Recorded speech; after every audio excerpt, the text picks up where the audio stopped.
Estava ouvindo um documentário sobre HIV. E como eu já sou um homem bem vivido na Terra, estive lá e eu me lembro exatamente na ocasião quando a coisa estava feia. Em 1980, 81, 82 até 83, o assunto era HIV. As manchetes dos jornais, naquela época não tinha celular, não tinha meio de comunicação que nós temos hoje. Se tivesse, viraria uma pandemia pior do que a que nós estamos enfrentando hoje, na cabeça das pessoas. Mas mesmo com pouco meio de comunicação, o assunto tornou-se o prato do dia em todo o ambiente. Me lembro de que um dia eu fui ao hospital para fazer uma visita a alguém que estava já com HIV, e foi em 82. E ali naquele ambiente do hospital, uma das enfermeiras era membro da igreja e ela me falou: pastor, quando é que nós vamos nos livrar desta pandemia? Os hospitais estavam cheios, lotados, pessoas morrendo todos os dias. Então eu disse: olha, minha querida, no livro de Romanos há um texto bíblico, no capítulo 1, que mostra a contrariedade ou a tristeza de Deus por causa do pecado produzido pelo homem quando deixa os costumes naturais por ele criado, ou seja, homem com mulher se casando, formando um lar abençoado debaixo das bênçãos dele, e passam a viver uma vida em busca dos prazeres pessoais conforme a sua vontade. Então a Bíblia é claríssima em expressar que esse tipo de pecado tem uma consequência terrível na vida de quem o pratica. E o texto é muito claro.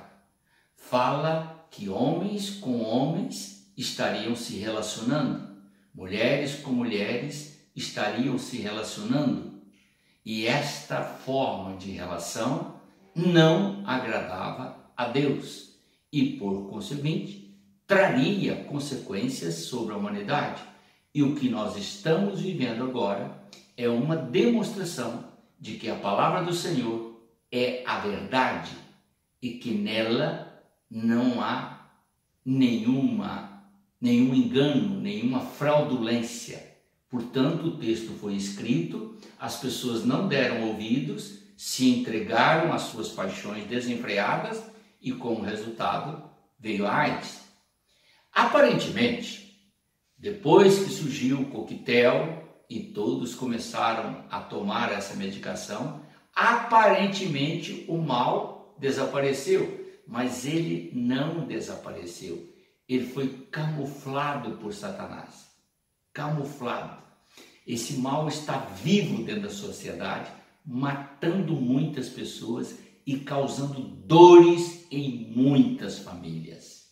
Porém, não é mais anunciado, porque o inimigo, ele procura camuflar todo o mal para que não seja visto de uma forma assustadora na sociedade. Da mesma maneira que vai camuflar essa pandemia para que as pessoas não se arrependam dos seus pecados. As pessoas estão ansiosas, desejosas que venha a vacina para que ela retome a sua vida e não percam tempo, estejam abusivamente na prática do pecado. É só adquirirem confiança que estão livres deste mal aparente e tudo voltará à normalidade do pecado afrontoso diante de Deus. Vemos isto e pensamos: será que as pessoas não desejam viver? Bom, a Bíblia diz que Deus enviou Jesus ao mundo para mostrar ao mundo os seus erros e trazer os ensinamentos do céu para que aqueles que verdadeiramente desejassem viver pudessem alcançar a vida eterna. É óbvio que o pecado já nos trouxe a sentença da morte física, mas ele não precisa nos dar a sentença da morte eterna. A morte eterna é para quem verdadeiramente despreza o sacrifício de Jesus na cruz. Porque quem crer em Jesus Cristo de todo o seu coração jamais experimentará a morte eterna, mas viverá com ele para todo sempre. Voltando então à palavra, para que nós entendamos isso, Jesus disse assim: eu sou o caminho, a verdade e a vida. Quando ele diz que ele é o caminho, ele veio nos trazer uma visão daquilo que Deus aprova. Então, ele é o caminho. Quer realmente viver a eternidade com Deus? Então você tem que andar no caminho que Jesus ensinou. É como ele ensinou que você deve viver. Se você desviar a sua atenção dos ensinamentos de Jesus e procurar viver os ensinamentos do mundo, esteja certo que você perderá na encruzilhada da vida e não trilhará o caminho que conduz à eternidade. Jesus diz que o caminho do mundo é largo, espaçoso e cheio de prazeres, mas o caminho que conduz ao céu é um caminho estreito, de difícil acesso, e poucos são os que irão trilhá-lo. Mas o caminho largo e espaçoso aparentemente é agradável agora, mas ele conduzirá à morte. Já o caminho estreito, que é de difícil acesso, te conduzirá à vida. Portanto, meu querido, a escolha é sua. Vai observando o que diz a palavra. Para que nós tenhamos entendimento da importância disso, a palavra do Senhor nos diz que Jesus veio com ensinamentos precisos, os quais nós precisamos realmente colocar em prática todos os dias. Então vamos analisar aqui o que diz a palavra em João 17, 3.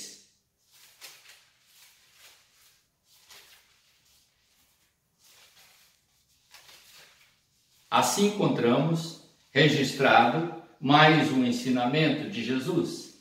Ele diz assim, e a vida eterna é esta, que todos conheçam a ti, que és o único Deus verdadeiro, e conheçam também Jesus Cristo que enviaste ao mundo. Então Jesus está falando, o que é a vida eterna? Preste atenção, ele não está falando isso aqui comigo, com você não, ele está falando isso com o próprio Pai que está no céu. É na sua palavra direcionada ao coração de Deus, na sua oração sacerdotal, que ele traz essa palavra. A vida eterna é conhecer a Deus como Criador, como Santo, como aquele que não tolera o pecado, como aquele que ama, mas está pronto para salvar e libertar o homem do seu estado de pecado, e conhecer a Jesus Cristo como autor e consumador desta libertação do pecado e apresentação a Deus, porque Jesus, ele é o centro da vida eterna para todo aquele que nele crê. Não há outra forma de sermos salvos. Então ele foi muito claro, quero repetir a leitura para você entender. Observe bem, e a vida eterna é esta, que todos conheçam a ti, que és o único Deus verdadeiro, não há outro Deus além de ti, disse ele. E conheçam também Jesus Cristo, que enviaste ao mundo. Jesus, a tradução é este sentido: salvação de Yahvé, ou salvação de Deus. Cristo, ungido de Deus para dar a salvação. Portanto, Jesus está dizendo, não há outra forma de termos vida abundante e eterna. E ele, logo em seguida, também vai nos falar em João 10, 10. Eu quero que você acompanhe a leitura para entender a expressão e o ensinamento trazido dele para os nossos corações. O ladrão só vem para roubar, matar e destruir, mas eu vim para que as ovelhas tenham vida e a vida abundante, completa. Quem é o ladrão? É aquele que tirou do homem o direito da vida e trouxe para o homem todas essas desgraças que nós enfrentamos: maldade, malícia, luxúria, corrupção, mentira, falsidade, hipocrisia, ódio, rancor, tristeza, choro, lágrimas, morte, enfermidade de todo tipo. Isto é o que ele trouxe. Satanás trouxe isso para nós, plantou isso no mundo e nós subjugamos a vida aos costumes do mundo e, em consequência de nossos próprios atos errôneos, atraímos sobre nós todos esses males. Mas Jesus veio para tirar esses males, nos libertar desses males e nos dar a vida abundante, a vida plena, a vida completa que Ele tem junto do Pai, a qual Ele quer dar a mim e a você, se cremos e nos dispormos a andar conforme Ele andou. Amém? Então observe bem. E diante dessa circunstância, alguém chegou perto de Jesus. Em Lucas capítulo 18, verso 18, nós temos esta escritura registrada. Eu quero que você acompanhe comigo, porque é importante você ter o entendimento e também a confirmação bíblica. Lucas 18, verso 18. Certo líder judeu perguntou a Jesus: bom mestre, o que devo fazer para conseguir a vida eterna? Aquele homem estava preocupado não só com a vida dele na terra, mas com a vida eterna. Como que eu posso adquirir a vida eterna? Visto que os teus ensinamentos, em outras palavras, ele estava dizendo assim, visto que os teus ensinamentos falam tanto de vida eterna, fala tanto de continuidade após a morte, e o Senhor mesmo afirma que isto é uma real evidência dada por Deus a todo aquele que crê, como eu posso adquirir esta vida eterna? É uma pergunta que talvez você já tenha feito a você mesmo, não é verdade? Então a resposta de Jesus é muito simples. Vamos para João 3, o verso 36, e eu quero que você possa acompanhar comigo esta resposta, apesar de não estar implícita no mesmo texto, mas nos dá a visão perfeita. João 3, o verso 36. Então olha aqui o que diz a palavra. O Pai ama o Filho e pôs tudo nas mãos do Filho. Por isso, quem crê no Filho tem a vida eterna. Porém, quem desobedece o Filho nunca terá vida, nunca terá vida eterna, mas sofrerá para sempre o castigo de Deus. Aqui, portanto, meu filho, meu querido amigo, minha querida amiga, está a declaração que saiu dos lábios do Senhor Jesus. Deus, o Pai, deu a Ele todo o poder de dar vida, o poder de dar a condenação. Se você quer viver a vida eterna, então Ele diz: creia em mim, creia no meu sacrifício, creia no que eu vou fazer por você, porque eu vou levar sobre mim os seus pecados e vou pregá-los na cruz. E vou derramar o meu sangue para lavar e purificar a sua alma e tirar todo o seu pecado. Se você crer, você terá vida. E a vida que eu vim para te dar é uma vida abundante, completa e plena. E esta vida se estenderá por toda a eternidade. Mas ele também afirma: se você não crer, você receberá condenação.